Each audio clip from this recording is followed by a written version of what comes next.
The dust storm approaching from the east looked like the wrath of God himself, and Violet Rivers knew she had about 10 minutes before it swallowed the stagecoach whole.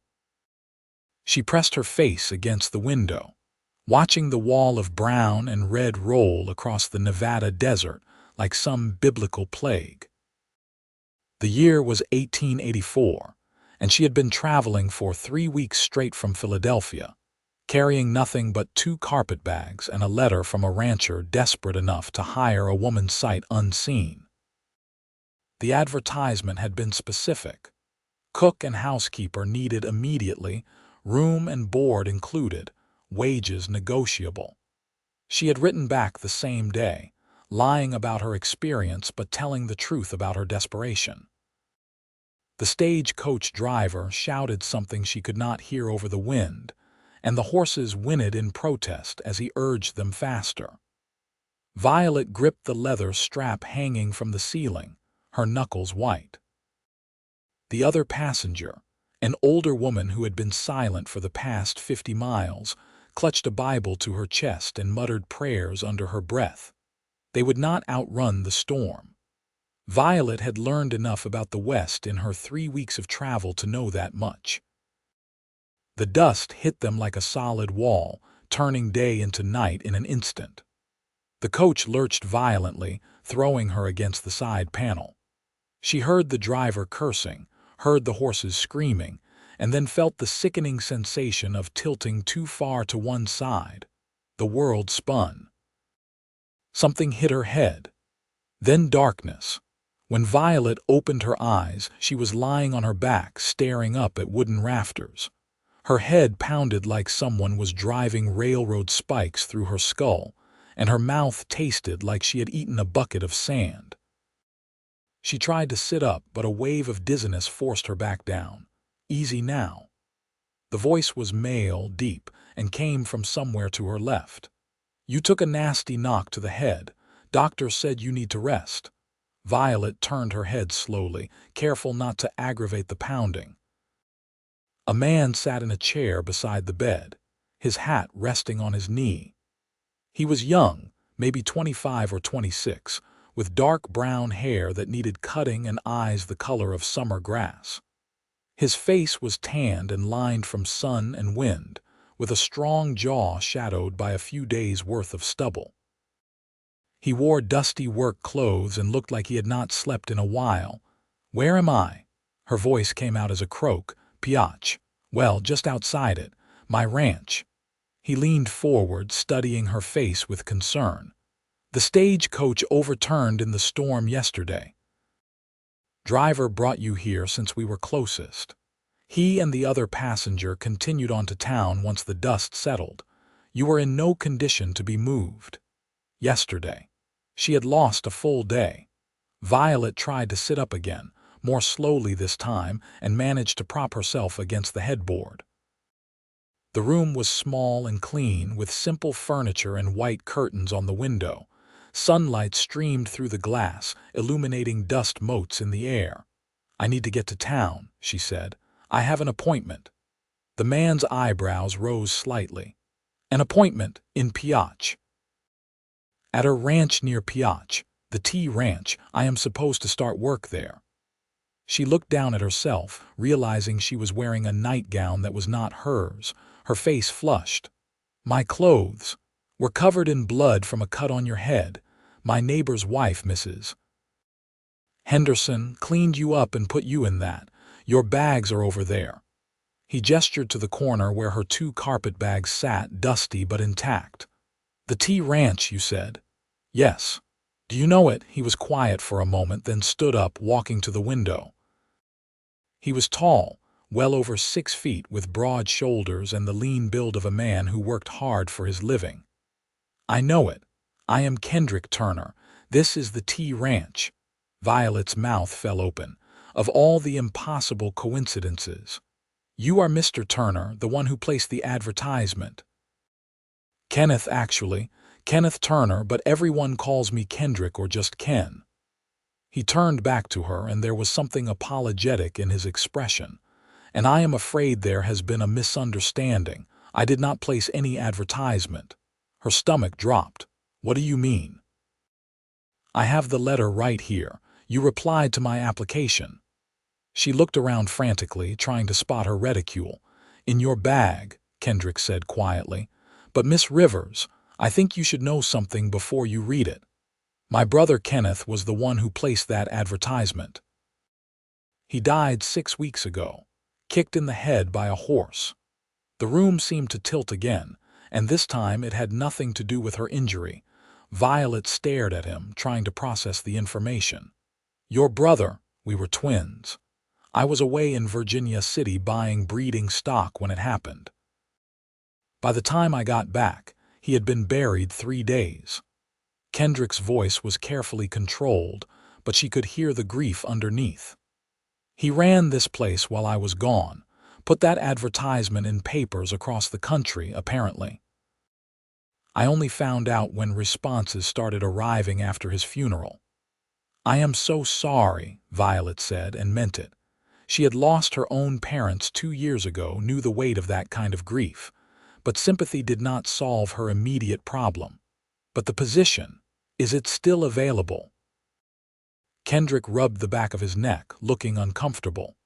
Miss Rivers, I do not think you understand the situation here. This ranch is barely holding on. We have got 10 head of cattle left, 3 horses, and more debt than assets. Kenneth was trying to save it, but I honestly do not know if it can be saved. I have been working from sunup to sundown since I got back, and I am still falling behind. I cannot afford to hire anyone. The advertisement said room and board plus wages, Violet said, hearing the desperation creep into her own voice and hating it.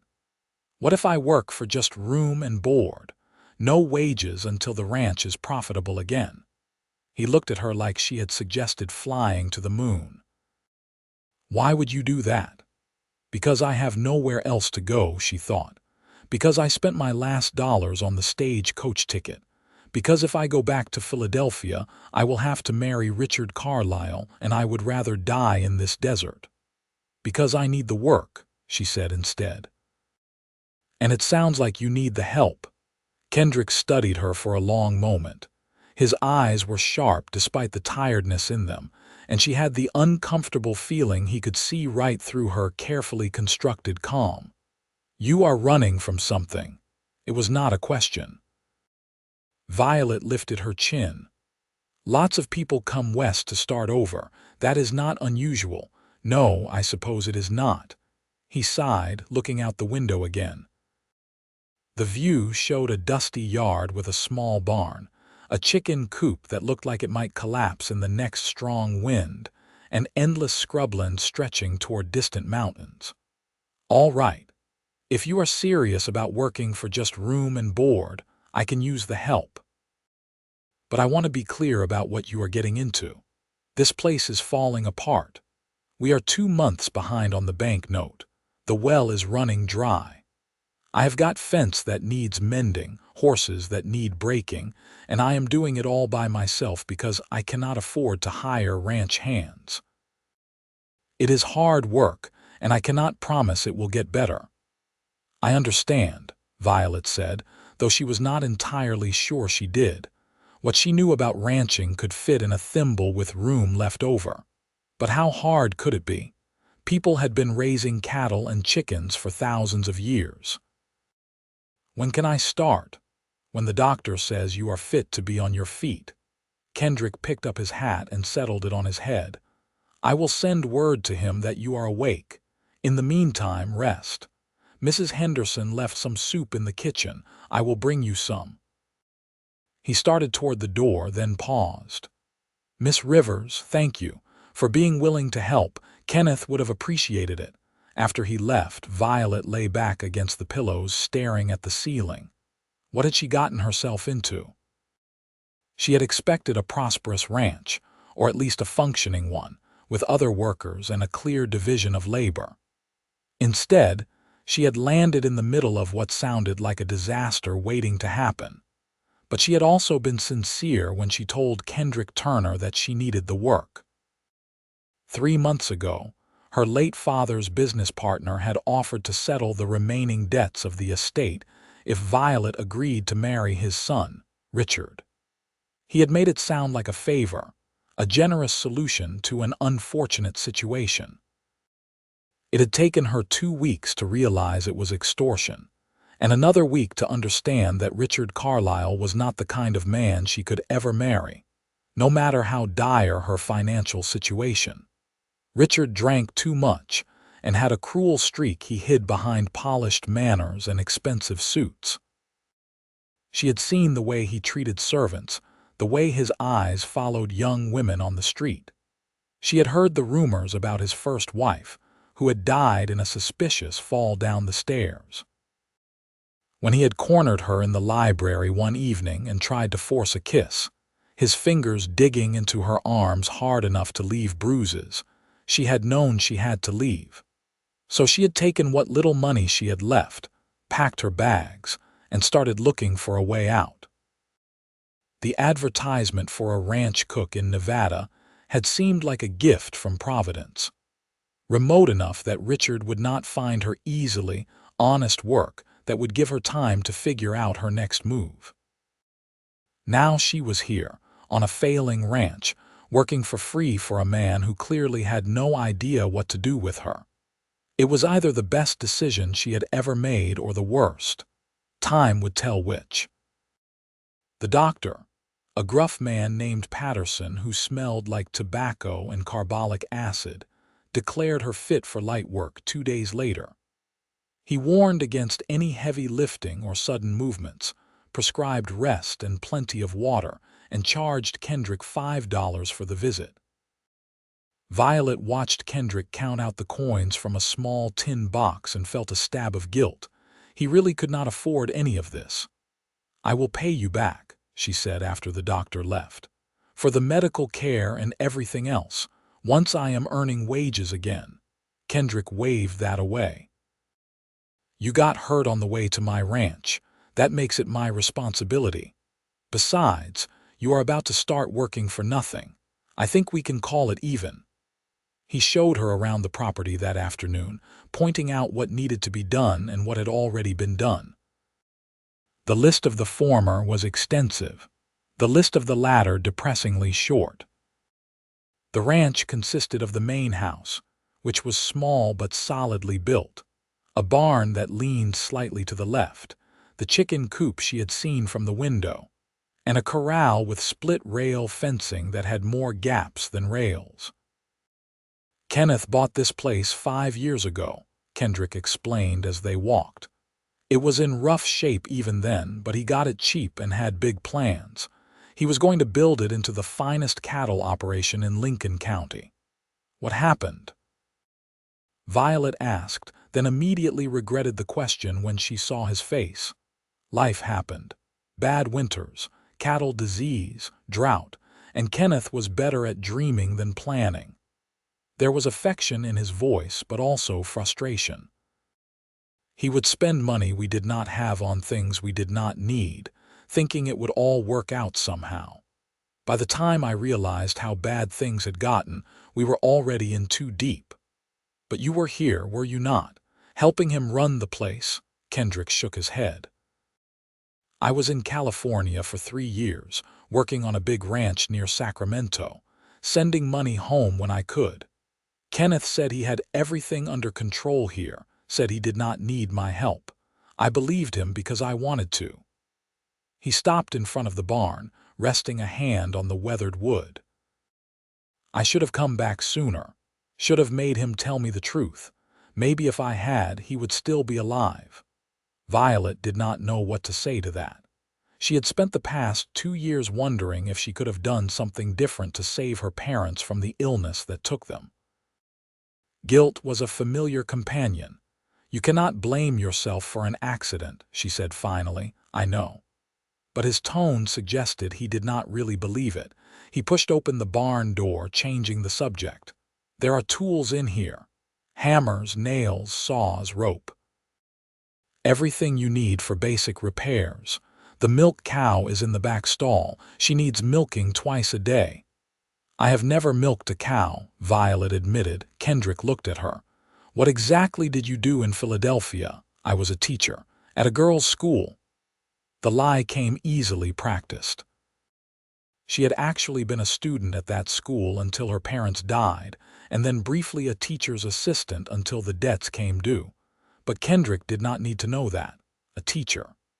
He said it like that explained everything. Well, milking is not hard. I will show you tomorrow morning. What else can you do? I can read and write and do sums. I can sew and do basic mending. I can cook simple meals, though I have never cooked for ranch hands. She paused. I am a hard worker, Mr. Turner. I will learn whatever you need me to learn. He studied her again with those sharp green eyes, and she resisted the urge to fidget. Finally, he nodded. Fair enough, and call me Kendrick. We are not formal out here. The house had 3 rooms. A main room that served as kitchen, dining area, and sitting room. A bedroom that had been Kenneth's and was now Kendrick's, and a smaller room that had been used for storage and was now, Violet supposed, hers. Kendrick spent the evening clearing boxes and old equipment out of it while she made dinner from the meager supplies in the pantry. Salt pork, beans, and cornbread. It was not fancy, but it was filling, and Kendrick ate 2 helpings without comment. They sat at the rough wooden table in awkward silence, the scrape of forks on tin plates the only sound. This is good, Kendrick said finally. Better than what I have been making. It is simple food. Simple is fine. He mopped up the last of his beans with a piece of cornbread. Out here, you do not need fancy. You just need food that sticks to your ribs and keeps you going. After dinner, he showed her the bedroom he had cleared. It was tiny, barely big enough for the narrow bed and small dresser he had moved in, but it had a window and a door that closed. Violet had lived in worse. There is a bolt on the inside, Kendrick said, not looking at her. For privacy. I want you to feel safe here, Miss Rivers. The fact that he said it out loud, that he felt the need to reassure her, made something in Violet's chest ease slightly. She had been trying not to think about the fact that she was alone on an isolated ranch with a man she barely knew. I appreciate that, and please call me Violet, he nodded, still not quite meeting her eyes.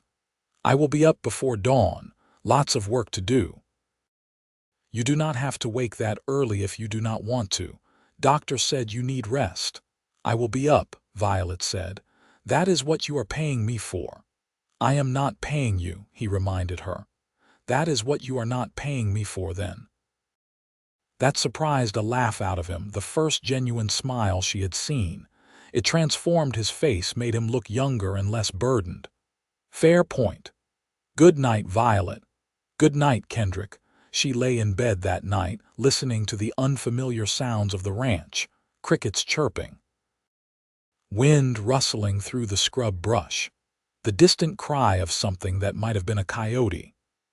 The house settled and creaked around her, and from the other side of the thin wall, she could hear Kendrick moving around his room, getting ready for bed. This was her life now. No going back, only forward. She just had to figure out what forward looked like. Kendrick woke her before dawn by knocking on her door. Time to learn how to milk a cow, he called. Violet dressed quickly in the same traveling dress she had been wearing when the stagecoach crashed. She would need to do laundry soon, she realized. Add that to the growing list of things she did not know how to do but would have to learn. The milk cow was a placid beast named Rosie who regarded Violet with mild, incurious eyes. Kendrick pulled up a stool beside her, a bucket at his feet. The trick is to be gentle but firm. She knows what you are here for. Watch.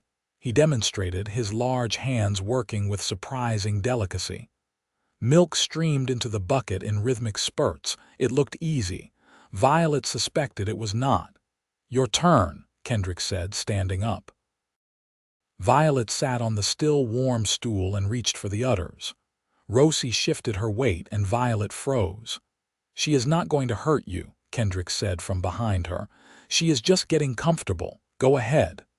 Violet tried to copy what she had seen Kendrick do. Nothing happened. She tried again, squeezing harder. Rosie made a noise that sounded distinctly annoyed. "Not like that. Here." Kendrick crouched beside her, his arm reaching around to guide her hand. "Pull down and squeeze at the same time, gentle, like I said."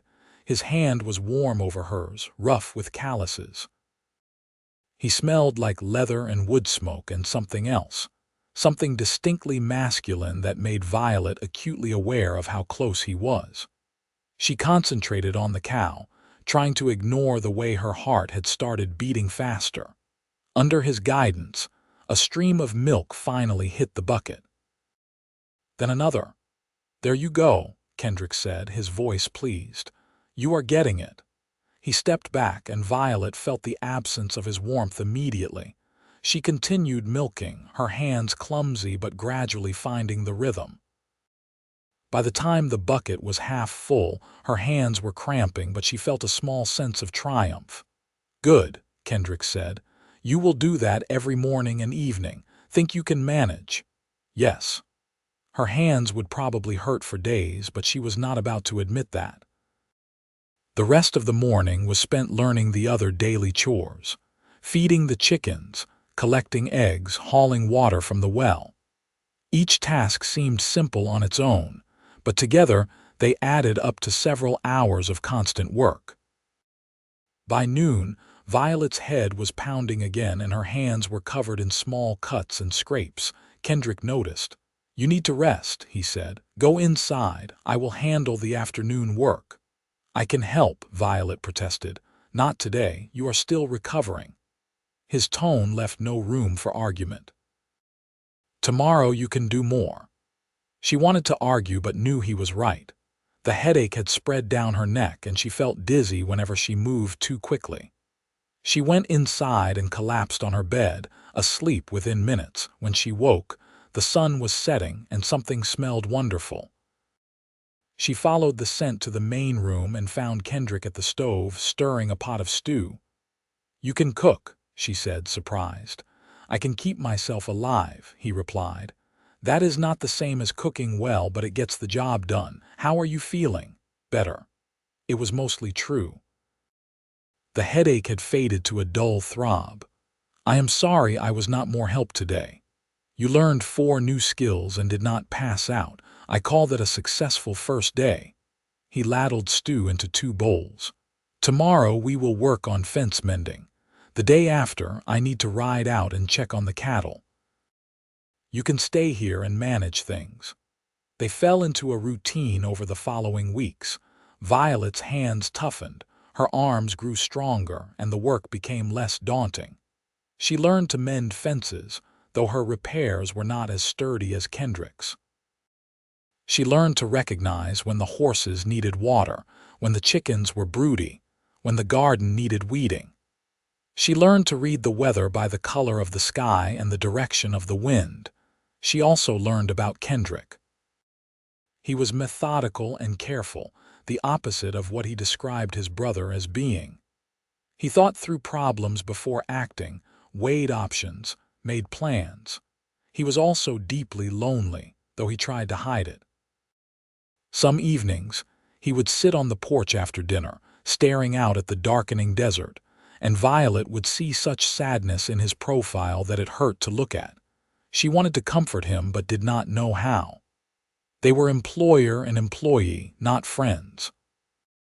Except that did not feel quite right either. There was something growing between them, something she could not name.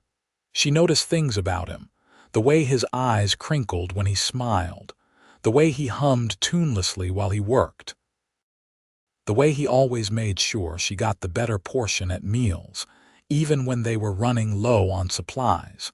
She caught him noticing things about her, too.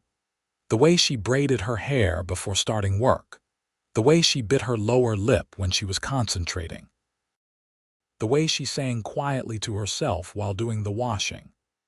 Once, she looked up from the garden and found him watching her from across the yard, and the expression on his face made something flutter in her chest.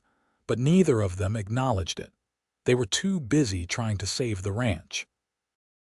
6 weeks after Violet's arrival, Kendrick rode into town and came back with news. He found her in the chicken coop, scattering feed.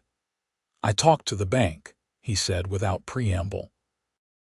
"They are willing to extend the loan for another 6 months if I can make a payment of $50 by the end of next month."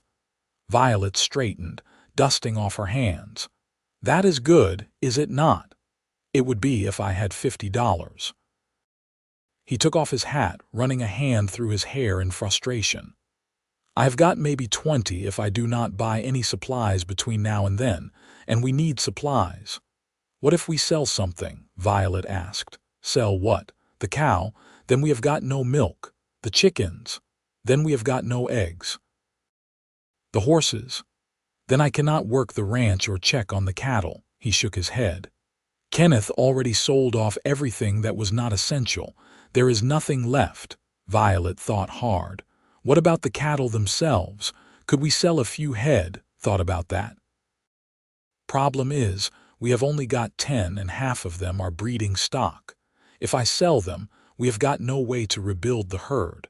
And the market is terrible right now anyway.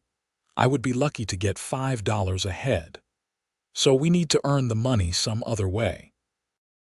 Violet leaned against the coop thinking, "What if I took work in town? Cooking or cleaning or teaching?" Kendrick looked at her. "You would do that, of course. This ranch is feeding and housing me. I have a stake in seeing it survive." Something flickered across his face, too quick for her to read. "I appreciate that, Violet. I do. But even if you could find work, which is not guaranteed, you could not earn enough in a month to make much difference. And I need you here. I cannot run this place alone." They stood in frustrated silence. A chicken pecked at Violet's boot, hoping for more feed. "There has to be a way," Violet said finally. "People do not just lose their ranches because of $50. "They do all the time," Kendrick said quietly. "That is how banks end up owning half the West." That evening, Violet was washing dishes when she heard a horse approaching. Kendrick went to the door, his hand instinctively going to the rifle that hung above it. They did not get many visitors, but this visitor was familiar. Mrs. Henderson, the neighbor who had helped Violet after the accident, rode up on a sturdy mare. She was a stout woman in her 50s with keen eyes and a no-nonsense manner. "Evening, Ken," she called. "Is Miss Rivers around?" "Right here, Mrs. Henderson," Violet said, stepping out onto the porch. "Is everything all right?" "Fine, fine. Actually, I came to ask you something." Mrs. Henderson dismounted with practiced ease. "My sister-in-law is getting married in 2 weeks, over in Caliant. I am supposed to make the wedding cake, but I broke my wrist yesterday." She held up her left arm, which was indeed wrapped in bandages. "Stupid accident, caught it in the barn door. Anyway, I heard you are a good cook. Any chance you know how to make a wedding cake?" Violet's mind raced. "I can make a cake. How much is your sister-in-law paying, Mrs.?" Henderson named a figure that made Violet's eyes widen. $20 for a cake seemed outrageous, but apparently weddings made people spend money they did not have. "I will do it," Violet said immediately. "I will need ingredients, though. Flour, sugar, eggs, butter." "I will provide everything," Mrs. Henderson said. "And I will pay you half up front for supplies and your time, the rest when you deliver the cake." "Fair, more than fair. Thank you, Mrs. Henderson." After the older woman left, Kendrick looked at Violet with something like awe. "You just earned $20 in 2 minutes. $10, Violet corrected, "and I have not earned it yet. I actually need to make the cake. Can you?" Violet thought about the elaborate cakes she had seen at society weddings in Philadelphia, towering confections with sponge sugar and delicate frosting flowers. "I have no idea, but I am going to try." The next 2 weeks were a blur of work. Violet still did her regular chores, but every spare moment was spent practicing cake recipes. The first attempt was a disaster, collapsing into a dense, flat disk that even the chickens would not eat. The second was better but lopsided. The third was nearly good, but the frosting melted in the heat. Kendrick watched her efforts with fascination. "I have never seen anyone so determined to make a cake," he said one evening, watching her carefully measure flour. "It is not just a cake," Violet replied. "It is $20. It is a way to help." "You do not have to do this," Kendrick said quietly. "You do not owe me anything, Violet. You are already working for nothing." She looked up at him, this man who had taken her in when he had every reason to turn her away, who worked himself to exhaustion every day trying to save a ranch that might be unsalvageable, who had somehow become the most important person in her world. "I know I do not have to. I want to." The wedding cake was a triumph. 3 layers of white cake with raspberry filling and buttercream frosting, decorated with fresh flowers that Mrs. Henderson's daughter picked that morning. Violet and Kendrick loaded it carefully into the back of the wagon and drove to Caliant, a journey of 3 hours over rough roads. Violet sat in back, steadying the cake at every bump, her heart in her throat. They delivered it intact, and Mrs. Henderson's sister-in-law burst into tears at the sight of it. She pressed the remaining $10 into Violet's hand and invited them to stay for the wedding. They politely declined, but accepted slices of cake for the ride home. "That is the best cake I have ever tasted," Kendrick said, licking frosting from his fingers as they drove. "If the ranch fails, you could make a living doing this." "The ranch is not going to fail," Violet said firmly. "We are going to figure this out." Over the next few weeks, more opportunities appeared. Mrs. Henderson spread the word about Violet's baking skills, and suddenly there were orders for birthday cakes, pies for church socials, cookies for funeral gatherings. Violet worked late into the night, the kitchen table covered in flour and sugar, while Kendrick sat nearby, mending tack or sharpening tools, keeping her company. Sometimes they talked. He told her about growing up on a hardscrabble farm in Missouri, about his and Kenneth's mother who had died when they were 12, about their father who drank himself to death 5 years later. She told him about Philadelphia, carefully editing her stories to remove the parts that revealed too much. She talked about the school where she supposedly taught, the students she invented, the satisfaction of watching a child learn to read. Sometimes they did not talk, just worked in comfortable silence. Violet found herself looking forward to these evenings more than anything else. There was an intimacy to them, a quiet domesticity that felt like something more than just 2 people sharing space. The money from baking added up slowly. $10 here, $5 there. By the end of the month, Violet had earned $37. Combined with what Kendrick had saved, it was enough. They rode into Piotch together on a bright morning in early October. The bank was a sturdy brick building that looked out of place among the wooden storefronts. Kendrick tied the horses while Violet straightened her dress, suddenly nervous. "We are just making a payment," Kendrick said, seeing her expression. "Nothing to worry about." But when they walked inside, the bank manager's expression made it clear that something was wrong. "Mr. Turner," the man said, standing up from his desk. He was small and ferret-faced, with the pinched look of someone who enjoyed bad news.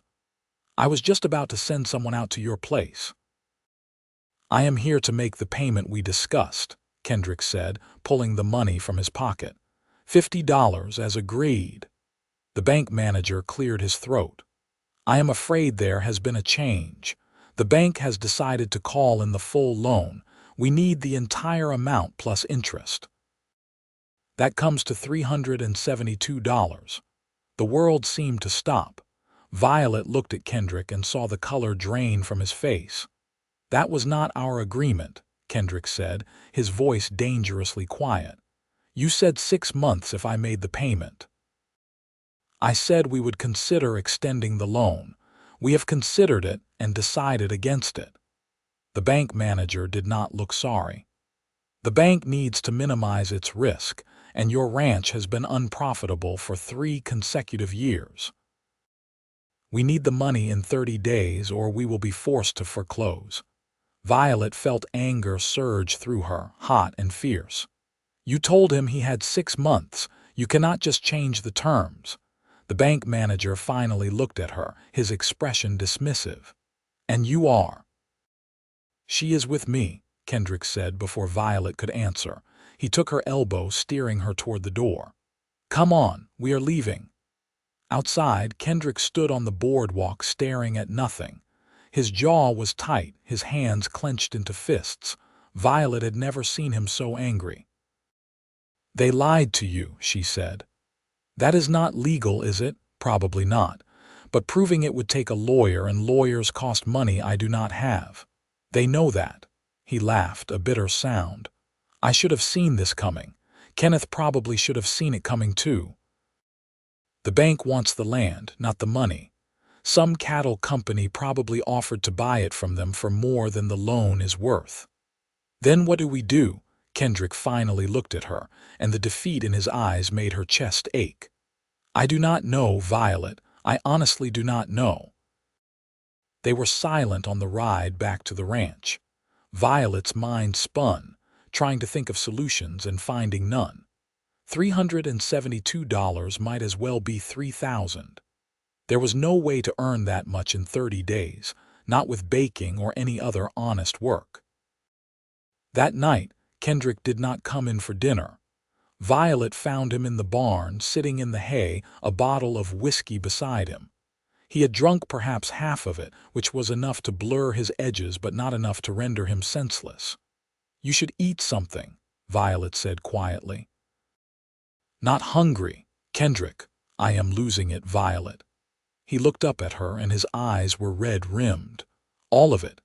Everything Kenneth worked for, everything he died for, it is all going away and there is not a damned thing I can do about it. Violet sat down beside him in the hay. Without thinking, she took his hand. It was the first time they had touched since that morning with the milk cow, and she felt the contact like an electric shock. His hand was large and warm and trembled slightly. It is not your fault, she said. You did everything you could. I should have done more, should have been here, should have saved him somehow. The words came pouring out, raw and painful. Do you know what the last thing I said to him was? I said he needed to grow up and stop dreaming. I was angry because he had spent money on new breeding stock instead of saving it.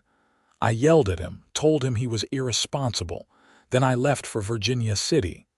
That was the last time I saw him alive. He knew you loved him, Violet said softly. Brothers fight. That does not change anything. Doesn't it? Kendrick's hand tightened around hers. I keep thinking if I had stayed, if I had been kinder, maybe he would have been more careful. Maybe he would not have been working with that horse alone. Maybe he would still be here. Violet did not have an answer for that. Sometimes there were no answers, just the weight of regret and the slow process of learning to live with it. They sat in the barn for a long time, not talking, just holding hands in the darkness. Eventually, Kendrick's breathing evened out and Violet realized he had fallen asleep. She carefully extracted her hand, fetched a blanket from the house and covered him. Then she sat beside him through the night, watching the moon track across the sky through the barn door. When dawn came, Kendrick woke with a groan. I fell asleep in the barn. You did. You stayed. I did. He looked at her, something complicated in his expression. Then he stood, wincing, and offered her his hand. Come on. The cows do not care if we have a financial crisis. They still need milking. They worked through the morning in silence, each lost in their own thoughts. Violet could not stop thinking about Kendrick's words in the barn, about Kenneth and the ranch and the weight of responsibility, about the fact that Kendrick might lose everything, and there was nothing she could do to stop it. except maybe there was. The idea came to her while she was collecting eggs. It was outrageous, impossible, probably illegal. But it was also the only thing she could think of that might work. Richard Carlyle was rich, obscenely rich, and he had made it very clear that he wanted to marry Violet. What if she offered him a deal? Her hand in marriage in exchange for enough money to save the ranch. She could write to him, tell him she had been foolish to run away, that she was ready to come home. Ask him to send $372 for travel expenses and to settle some debts. It would be nothing to him. He probably spent more than that on his wardrobe. Then, once Kendrick had the money and the ranch was safe, Violet would disappear again. She would leave Nevada before Richard could find her, start over somewhere else. Maybe California, maybe Oregon. Somewhere far enough away that he would not bother chasing her. The plan had enormous holes. Richard might not send the money. He might demand she return to Philadelphia immediately. And even if the plan worked, it would mean leaving Kendrick, leaving this ranch, leaving behind the life she had started to build here. But it would save the ranch. It would give Kendrick the chance to succeed, to honor his brother's memory, to have the future he deserved. Violet spent 3 days working up the courage to write the letter. She drafted it a dozen times, trying to strike the right tone. Apologetic but not desperate. Affectionate but not passionate. She needed Richard to believe she had come to her senses without making him suspicious. The final version was short. She explained that she had been overwhelmed by grief when she left, that she had needed time to clear her head. She said she was in Nevada, working at a small ranch, and that she had come to realize her future was with him in Philadelphia. She asked if he could send money for train fare and to cover the debts she had incurred during her travels. She included the address of the post office in Piach. She mailed the letter without telling Kendrick. He had enough to worry about. The waiting was excruciating. The mail only came twice a week, and each trip to town that did not yield a response felt like a failure. Kendrick noticed her distraction but attributed it to worry about the ranch, which was not entirely wrong. 10 days after she sent the letter, a response arrived. Violet's hands shook as she opened it. Richard's handwriting was precise and controlled, just like him. He wrote that he was delighted she had come to her senses, that he had been worried about her, that of course he would send money, but not for travel expenses. He was coming to Nevada himself to escort her home. He would arrive in Piach in 1 week with the money she needed. They could settle her debts together and then return to Philadelphia immediately. He had already made arrangements for a small, private wedding ceremony. After all, they had wasted enough time. Violet read the letter 3 times, her stomach sinking further with each pass. This was not the plan. She needed the money before Richard arrived, needed time to give it to Kendrick and then vanish. She could not let Richard come here. He would find the ranch, would meet Kendrick, would destroy everything. Bad news? Kendrick asked. They were in the kitchen and he was sharpening a knife while she prepared dinner. Violet shoved the letter into her pocket. No, just correspondence from back east. Family. She had told him her parents were dead, so she could not claim that. A former employer, asking if I would consider returning to teach. Are you? His tone was carefully neutral, but she heard the tension underneath. No. That was the truth, at least. My place is here now. Something in Kendrick's expression softened. I am glad. I do not know what I would do without you. The words were casual, but they hit Violet with the force of a freight train. She set down the potato she was peeling and turned to face him. Kendrick, I need to tell you something. He looked up, seeing something in her face that made him put down the knife. What is wrong?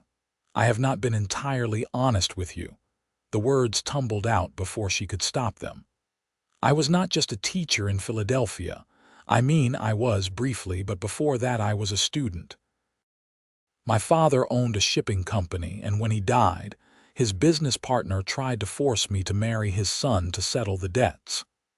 I ran away because I could not do it, because Richard is cruel and dangerous, and I was terrified. I had no money and no skills, and I answered your brother's advertisement because I was desperate. Everything I learned here about ranching and cooking and all of it, I learned from you. I did not know anything when I arrived. She forced herself to meet his eyes. I know I should have told you the truth from the beginning. I understand if you are angry, but I wanted you to know who I really am before we lose the ranch. Kendrick was quiet for a long moment. Then he surprised her by laughing. Violet, I knew you were not really a teacher about 10 minutes after you got here. What? You did not know how to milk a cow or collect eggs or do any of the basic things someone raised in the country would know. And your hands were too soft, no calluses. You were clearly someone who had grown up with privilege, he shrugged. I figured you had your reasons for lying and they were not my business. You were willing to work hard and that was what mattered. Violet stared at him. You knew this whole time. He stood up, moving closer. The specifics do not matter to me. Who you were in Philadelphia, what you are running from, all I care about is who you are here. And here you are the person who saved my life. I did not save your life. You did. His voice was intense. I was drowning before you came, suffocating under the weight of this place and my grief and the guilt. You gave me a reason to keep fighting. You made me remember what it feels like to hope. So no, I do not care that you lied about being a teacher. I am just grateful you came. Violet felt tears prick her eyes. I need to tell you the rest. I wrote to Richard, the man I ran away from. I asked him to send money to save the ranch. Kendrick's expression changed. You did what? I told him I would marry him if he helped with my debts. I was going to get the money and give it to you, then disappear before he could come after me. But he is not sending the money. He is bringing it himself. He will be here in a week. No, Kendrick's voice was flat. Absolutely not. You are not marrying some man you ran away from to save my ranch. It is the only way. It is not. He grabbed her shoulders, not roughly but firmly. Violet, listen to me. I do not care about the ranch, not if it costs you your freedom. We will figure something else out. There is nothing else to figure out. In 3 weeks the bank will foreclose. You will lose everything Kenneth worked for. Then I lose it. He was shouting now, and Violet had never heard him raise his voice before. I will find another ranch, another place, another chance, but I will not let you sacrifice yourself for me. I will not. Why not? She shot back. You have been sacrificing yourself for everyone else since the day I met you, for Kenneth, for this ranch, for me. That is different. How? Because I love you. The words exploded out of him, echoing in the small kitchen. They stared at each other, both shocked by the admission. You love me, Violet repeated softly. Kendrick closed his eyes, seeming to gather himself. When he opened them again, they were full of emotion. I love you. I have been falling in love with you since the day you showed up, half dead from a stagecoach accident, and still insisted you could work. I love your stubbornness and your kindness and the way you sing to yourself when you think no one is listening. I love that you learned to milk a cow and mend fences and bake cakes good enough to sell, all because you wanted to help me save this place. I love you so much that losing the ranch does not even hurt anymore, because at least I have known you. Violet felt something break open in her chest, a dam that had been holding back feelings she had been too afraid to name. I love you too, she whispered. I think I started loving you when you sat beside my bed that first day and looked at me like I mattered. No one has ever looked at me that way before. Kendrick pulled her close, and Violet went willingly. His arms came around her, strong and warm, and she buried her face in his shirt, breathing in the familiar scent of him. They stood like that for a long time, holding each other in the fading light, Finally, Kendrick pulled back enough to look at her face. "We are going to figure this out. Together. No more sacrificing yourself. Promise me." "I promise," Violet said. "But Kendrick, Richard is still coming, and he is not a good man. When he finds out I lied to him, when he realizes I have no intention of marrying him, he is going to be furious. Then we will deal with him together too."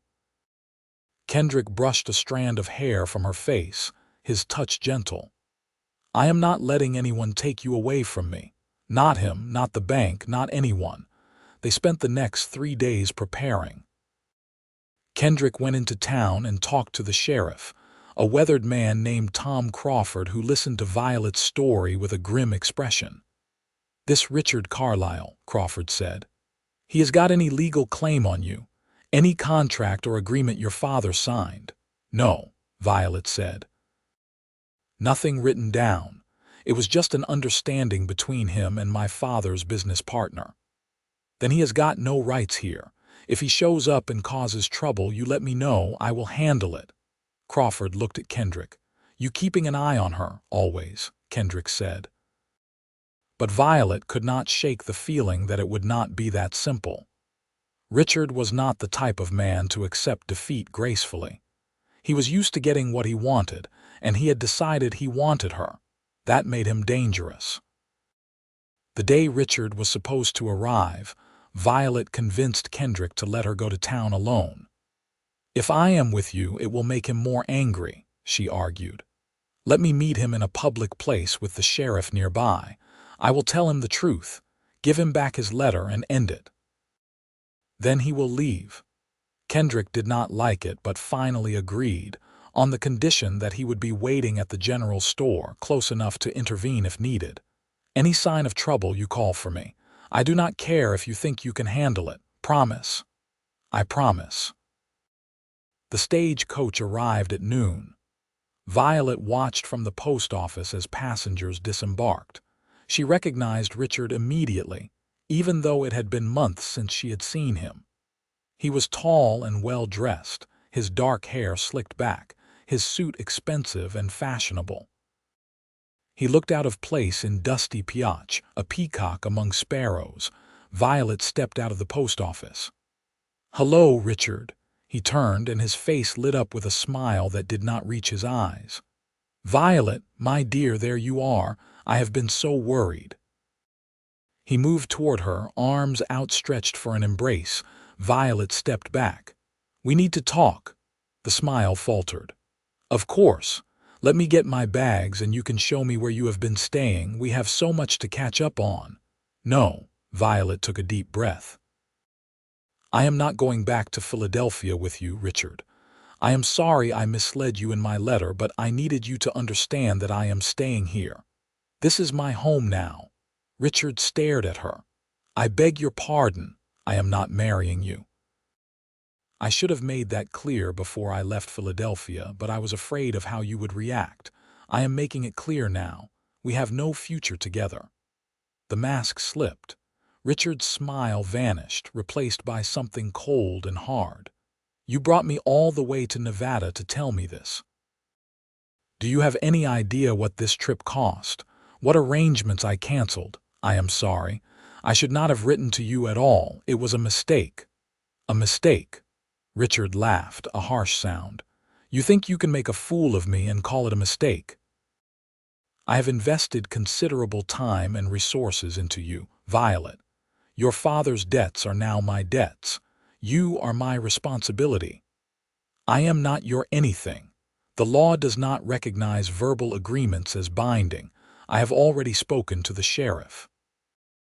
If you do not leave me alone, he will arrest you." Richard's eyes narrowed. "There is someone else. That is what this is about. You found some backwoods farmer and decided he was more to your taste. What I have found is none of your business. Everything about you is my business." Richard's voice rose, drawing attention from passers-by. "I should have dealt with you properly in Philadelphia. Should have made sure you understood what happens to women who defy me." A hand landed on Violet's shoulder. She turned to find Kendrick beside her, his expression dangerous. "You need to leave," he said quietly. "Now." Richard looked Kendrick up and down with contempt. "And you must be the farmer. Tell me, does she cook and clean for you? Is that all she is worth out here?" Kendrick's jaw tightened, but his voice remained level. "Last warning. Get on the next stage coach out of town. Or what? You will hurt me. In front of all these witnesses." Richard smiled. "I do not think so. You are just a poor rancher with delusions of heroism. I could buy you and your pathetic little operation 10 times over." "Then it is a good thing we are not for sale." Sheriff Crawford materialized beside them. "Gentlemen, is there a problem?" "No problem," Kendrick said, his eyes never leaving Richard. "This man was just leaving." Crawford rested a hand on his gun belt. "That true, you leaving?" Richard looked between the three of them, calculating. Finally, he laughed. "Of course. I would not want to stay in this backward town anyway. But Violet, you should know something. Those debts your father accumulated, I have been paying them to protect your family's reputation. If you do not come back with me, I will stop. I will let everyone in Philadelphia know that the Rivers family defaulted, that your father was a fraud. I will make sure your name is poison in society. You will never be able to return." "I am not going back anyway," Violet said. "So your threats mean nothing." Richard's expression turned vicious. "We will see about that. Enjoy your little ranch, Violet. I am sure it will provide a comfortable life." The sarcasm was biting. "When you are ready to apologize and beg for my forgiveness, you know where to find me." He turned and walked away, his back rigid with anger. They watched him go. "Well," Crawford said, "that was unpleasant. You want me to escort him to the stagecoach, make sure he gets on it, please," Violet said. After the sheriff left, Kendrick pulled Violet close. "You were amazing. I am so proud of you." "I was terrified," she admitted. "You did not show it." He kissed the top of her head. "Come on, let us go home." Home. Violet loved the way that sounded. They rode back to the ranch in silence, the tension slowly draining away. The sun was setting, painting the desert in shades of gold and red. Violet looked at the landscape that had been so alien 3 months ago and realized it had become beautiful to her. The stark beauty of survival, of life persisting in harsh conditions. Back at the ranch, they sat on the porch steps, watching the last light fade. Kendrick's hand found hers. "We still do not have a solution for the bank," he said. 3 weeks left, I know. Maybe we should start looking for other options, places we could go." Violet turned to look at him. Kendrick met her eyes. If I am starting over, I want you with me if you want that too." "I do." She squeezed his hand. "But I also want to try everything we can to save this place first. For Kenneth." "For Kenneth," he agreed. The next morning they were working in the barn when they heard a wagon approaching. Kendrick tensed, but it was not Richard returning. It was Mrs. Henderson, and she had 3 other women with her. "Morning," Mrs. Henderson called. "We heard about your trouble with the bank. Figured we would come see if we could help." Over coffee in the main room, the women laid out their proposal. They had been talking among themselves, the ranch wives and widows of the area. They knew what it was like to struggle, to watch their men work themselves to death trying to make a life from unforgiving land. They had decided to pool resources. "We can loan you $100, Mrs. Henderson said. "No interest, pay it back when you can. And we have got something else too." She pulled out a sheaf of papers. "These are orders for baked goods. Cakes, pies, cookies. All from people in Piach and Caliant. Violet's reputation has spread. If she can fill these orders in the next 3 weeks, that is another $150 easy." Violet stared at the papers, hardly believing it. "This is too much. I cannot accept charity." "It is not charity," one of the other women said. Her name was Sarah, and she ran a small horse ranch with her 3 daughters. "It is investing in our community. Your ranch surviving means there is one more family making it work out here. That is good for all of us. Besides, you will pay back the loan, and the baking orders are business, plain and simple." Kendrick looked overwhelmed. "I do not know what to say." "Say you will keep fighting, Mrs. Henderson replied. "That is all we ask." After the women left, Kendrick and Violet looked at each other. $250 from the women plus the $20 they had saved. They were still $100 short. "The cattle," Kendrick said slowly. "If I sell half the herd, that is another $50, maybe $60 at current prices.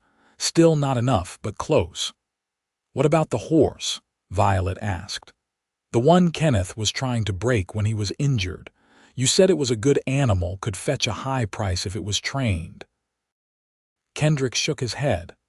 "That horse is mean. Nobody has been able to get near it since the accident.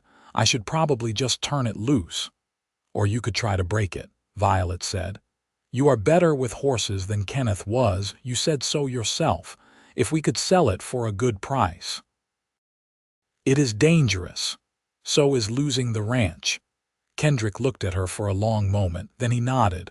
"All right, I will try, but if it looks impossible, I am stopping." "Agreed, agreed." The horse was a 3-year-old gelding, dark bay with a white star on its forehead. It was beautiful and knew it, all nervous energy and barely controlled power. Kenneth had bought it cheap from a rancher who could not handle it, thinking he could turn a profit. Instead, it had killed him. Violet watched from the fence as Kendrick approached the animal. The horse eyed him warily, ears flat against its skull. Kendrick moved slowly, talking in a low, calm voice, a rope in his hands. "Easy there. Nobody is going to hurt you, just want to talk, that is all." The horse snorted, tossing its head, but it did not run. Kendrick spent 3 days just standing in the corral, letting the horse get used to his presence. He did not try to touch it or even approach too closely, just stood there, occasionally talking, mostly silent. Violet brought him meals and water, watching the strange dance of patience and willpower. On the 4th day, the horse let Kendrick get close enough to touch its neck. On the 5th day, it accepted a halter. By the end of the 2nd week, Kendrick was riding it around the corral, still cautious but clearly impressed. "This is a good horse," he told Violet. "Scared and angry but smart. Someone could make a real working animal out of it with time." He patted the horse's neck. "I think we could get $100 for it, maybe more." Between Violet's baking and Kendrick's work with the horse, the days blurred together. Violet barely slept, spending her nights in the kitchen, producing an endless stream of cakes and pies and cookies. Her hands were always dusted with flour, her back perpetually aching. But she kept going, kept baking, kept pushing. Kendrick found her asleep at the kitchen table one morning, her head pillowed on her arms, a half-frosted cake in front of her. He carefully picked her up and carried her to her bed. When she woke several hours later, the cake was finished and a note was on her bedside table. "You need to rest. I can frost a cake." Ken. The frosting was messy, but it made her smile. With 3 days left until the bank's deadline, they took stock. The women's loan plus their savings totaled $270. Violet's baking had earned $143. Kendrick had sold 3 head of cattle for $65. Together, it came to $478, more than enough. They rode into Piotch together, the money carefully counted and wrapped. The bank manager looked disappointed when they walked in. "Mr. Turner, I did not expect to see you. I am here to settle my debt." Kendrick counted out the bills on the desk. $372, that is everything plus the interest. The manager counted it slowly, clearly hoping to find an error. There was none. Finally, he pushed a paper across the desk. "Sign here. This confirms the debt is paid in full." Kendrick signed with a flourish. "Pleasure doing business with you." Outside, they stood on the boardwalk, letting the reality sink in. The ranch was saved. They had actually done it. "We should celebrate," Violet said. "Buy a steak dinner at the hotel." "We should save every penny," Kendrick countered. "Build up our reserves in case something else happens. Or we could do both. A small dinner. Just to mark the occasion," Kendrick grinned. "A small dinner, you are right." We earned it. The hotel dining room was fancier than anywhere Violet had eaten since leaving Philadelphia. White tablecloths, real china, a menu with actual choices. They ordered steaks and potatoes and coffee, and when the food arrived, it tasted like victory. "I have been thinking," Kendrick said, cutting into his steak. "With the ranch secure, I can start planning for the future, building it up properly the way Kenneth wanted, and I am going to need help. A full partner, someone who knows the place as well as I do." "You are going to hire a ranch hand?" Violet asked. "No, I am going to marry one if she will have me." Violet's fork clattered to her plate. "What?" Kendrick reached across the table, taking her hand. "Violet Rivers, will you marry me?" "I do not have a ring yet, and I am asking in a hotel dining room instead of somewhere romantic, and I know we have only known each other for a few months. But I also know I love you more than I thought I could love anyone. I want to build a life with you. I want to wake up next to you every morning and fall asleep beside you every night. I want to raise cattle and children and grow old together. What do you say?" Violet felt tears streaming down her face, but she was smiling. "Yes. Yes, absolutely yes." Kendrick stood up, pulling her to her feet, and kissed her right there in the middle of the dining room. The other diners clapped and cheered. When they finally broke apart, Violet was laughing and crying at the same time. "When?" she asked. "Soon as possible. Tomorrow, if we can find a preacher." They found a preacher that very afternoon. Reverend Matthews was a circuit rider who happened to be passing through Piach. He agreed to perform the ceremony the next day at the church, with Mrs. Henderson and her husband serving as witnesses. Violet had nothing to wear except her 2 worn dresses, but Mrs. Henderson arrived the next morning with a trunk full of clothes. "These were my daughters," she explained. "She got married last year and left most of her things with me. I think this one will fit you." The dress was simple but beautiful, pale blue cotton with white lace at the collar and cuffs. It fit Violet perfectly. Mrs. Henderson helped her pin up her hair and even produced a small bouquet of wildflowers. "You look beautiful," Mrs. Henderson said, her eyes moist. "Like a proper bride." The ceremony was short and simple. Violet and Kendrick stood before Reverend Matthews in the small church and pledged themselves to each other. Kendrick's voice was steady as he repeated the vows. Violet's wavered only slightly. "I now pronounce you husband and wife," Reverend Matthews said. "You may kiss your bride." Kendrick did, thoroughly, to the delight of Mrs. Henderson, who dabbed at her eyes with a handkerchief. They spent their wedding night at the ranch, in Kendrick's room that was now their room. Violet was nervous but not afraid. This was Kendrick, the man who had shown her nothing but kindness and respect, who had taught her to milk a cow and mend fences and believe in herself. "I love you," he whispered as he held her close. "My wife." "I love you too," Violet replied. "My husband." Later, lying in his arms, Violet thought about the path that had brought her here. The fear and desperation that had driven her from Philadelphia. The stagecoach crash. The failing ranch. Every moment had felt like a step toward disaster, but instead it had led her to this. To Kendrick. To home. "What are you thinking about?" Kendrick asked, his fingers tracing lazy patterns on her shoulder. "How strange life is. 3 months ago I thought I had lost everything. Now I have everything I never knew I wanted. We both do." He kissed the top of her head. "And we are going to make this place thrive, Violet. Together, we can do anything." She believed him. The first year of marriage was hard work. They expanded the herd slowly, buying young cattle from other ranchers and breeding their stock. Violet continued baking, building a steady business that provided reliable income.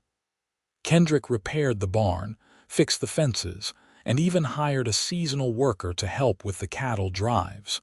The ranch began to prosper. Not dramatically, but steadily. Each month they had a little more money than the month before. Each season showed progress. The well was repaired, a new chicken coop built, the house expanded with an additional bedroom. On their first anniversary, Violet had news. "I am pregnant," she told Kendrick over breakfast. His face lit up like the sun. "A baby, you are sure?" Dr. Patterson confirmed it yesterday in town. "He says I am healthy and everything looks good." She placed a hand on her still flat stomach. "We are going to be parents, Kendrick." He came around the table and pulled her into his arms, his face buried in her hair. "A baby," he repeated, his voice full of wonder. Kenneth would have been so excited. He always wanted to be an uncle. They told the baby about Kenneth, talking to Violet's growing belly about the man who had started this journey. "Your Uncle Kenneth was a dreamer," Kendrick would say. "He saw possibilities where other people saw problems. You got a little bit of him in you, even though you never met." The baby, a boy, was born in early spring. They named him Kenneth Rivers Turner after the uncle who had brought them together. He had Kendrick's green eyes and Violet's dark hair, and he was perfect, Mrs. Henderson helped with the birth, staying at the ranch for 2 weeks afterward to help Violet recover and learn how to care for the baby. "You are a natural mother," she said, watching Violet nurse little Kenneth. "Just like you were a natural rancher. You take to things, Violet. That is a gift." The second year was easier than the first. Kenneth was a good baby, healthy and happy. Violet learned to balance motherhood with her baking business, making cakes while Kenneth napped and teaching him to crack eggs as soon as he could sit up. Kendrick was a devoted father, coming in from the fields multiple times a day to check on his son, carrying him around in a sling while he did chores. By the third year, the ranch was profitable enough that they could hire a permanent ranch hand. By the 5th year, they had paid back all the loans and had money in the bank. The T Ranch became known throughout Lincoln County as a place that bred quality cattle and where you could order the best cakes in Nevada. Kenneth grew into a curious, active boy who loved horses and following his father everywhere. When he was 5, Violet gave birth to a daughter they named Claire. Then, 2 years later, another son named James. The ranch house had to be expanded twice to accommodate the growing family. What had started as a desperate, failing operation became a thriving enterprise. Other ranchers came to Kendrick for advice. Violet's baking business grew until she had to hire help from town, young women who wanted to learn the trade. 10 years after Violet had arrived in Nevada on that fateful stagecoach, she stood on the porch of the ranch house, watching her family. Kendrick was in the corral with Kenneth, now 15 and nearly as tall as his father, teaching him to break a young horse. Claire was in the garden with James, supposedly weeding but mostly playing. The sun was setting, painting everything in warm, golden light. Mrs. Henderson rode up her monthly visit. She was older now, moving slower but still sharp as ever. "Evening, Violet. Your family looks good." "They are my whole world," Violet said. Mrs. Henderson dismounted, tying her horse to the rail. "You know, when Ken's brother died, I thought that was the end of the T Ranch. Thought the bank would take it and some big cattle company would buy it up. Then you showed up." She smiled. "Funniest thing. A city girl who did not know a milk cow from a bull, and she saved this place." "I did not save it alone," Violet said. "Kendrick did most of the work." "Maybe, but he would have given up if you had not been here. You gave him a reason to fight. That is a powerful thing, love." Mrs. Henderson looked out at the ranch, the neat fences and sturdy buildings, the healthy cattle grazing in the distance. This place is a testament to what two people can do when they work together. You should be proud.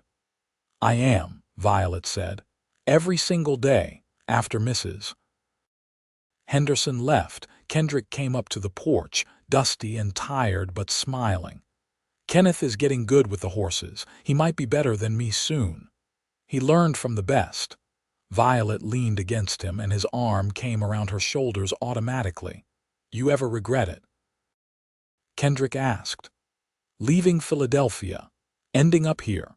Violet thought about the girl she had been, scared and alone, running from a man she feared and a future that terrified her.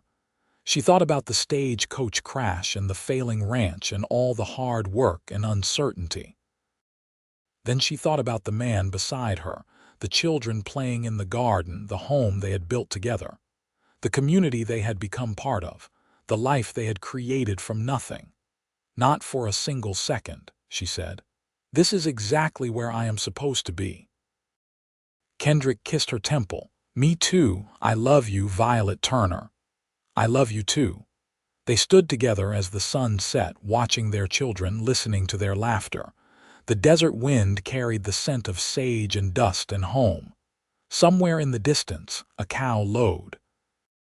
In the barn, the horses nickered softly. The ranch settled in for the night, solid and secure, a testament to perseverance and partnership and love. The Littlest ranch had needed help fast. She had come to work, and the cowboy had asked her to stay. She had said yes.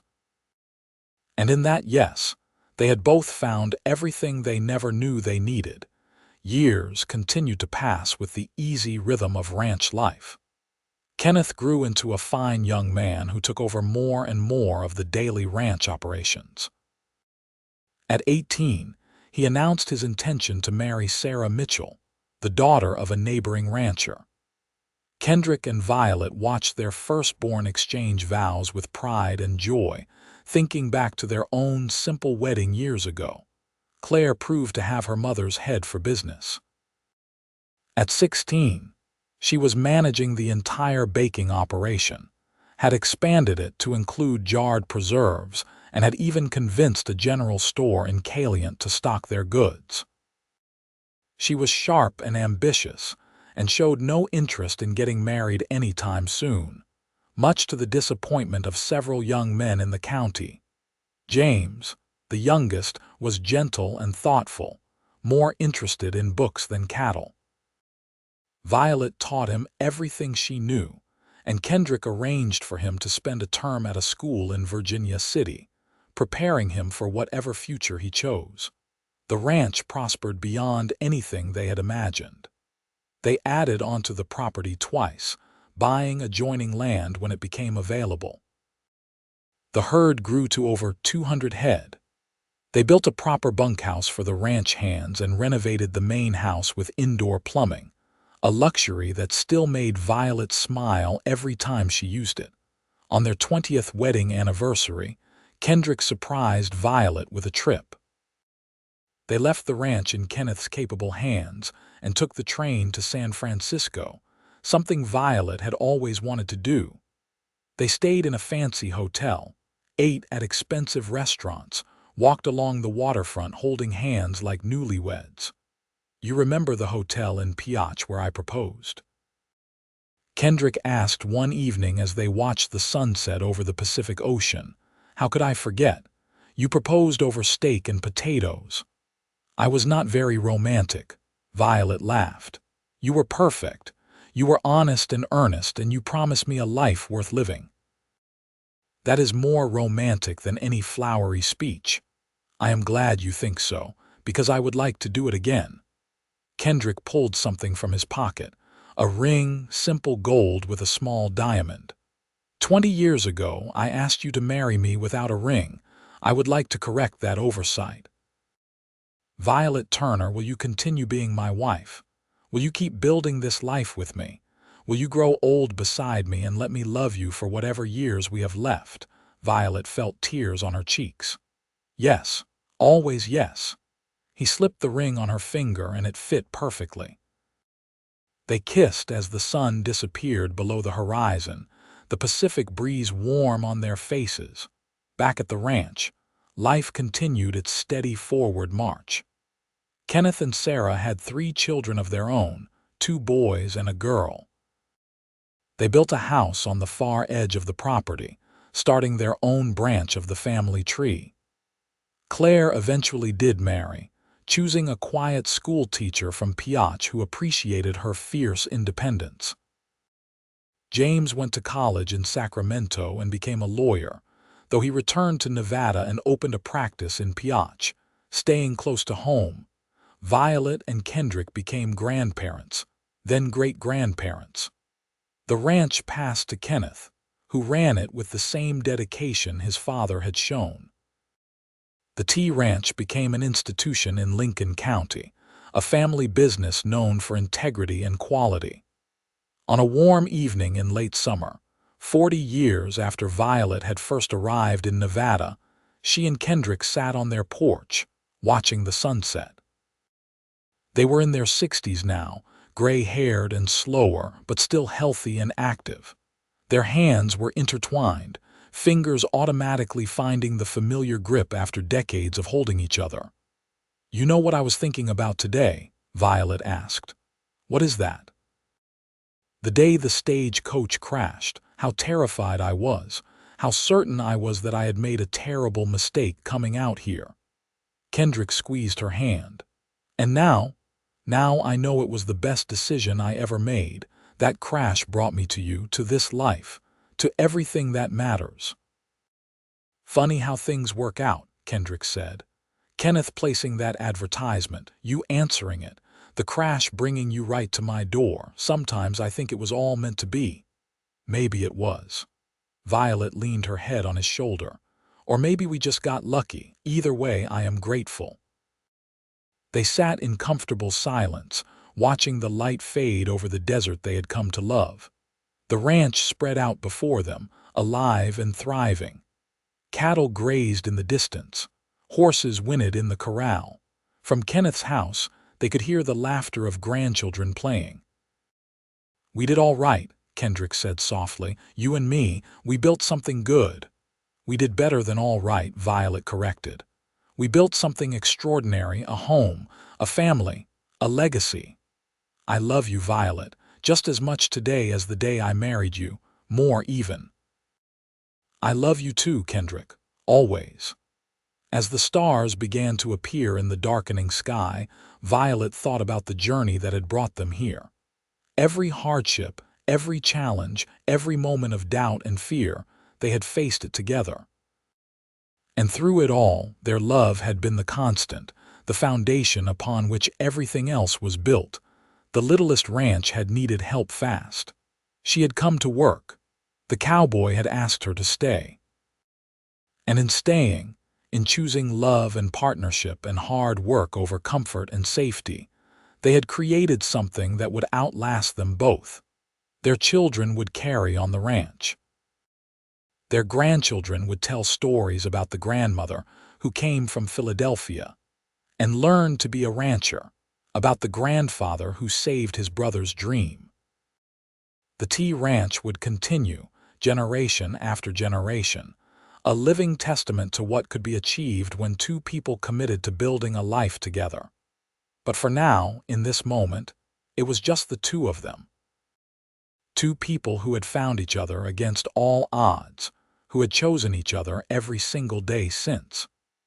2 people who had turned a failing ranch into a thriving legacy, who had transformed loneliness into family, who had made something beautiful out of desperation and hope. The desert wind carried the scent of sage and home.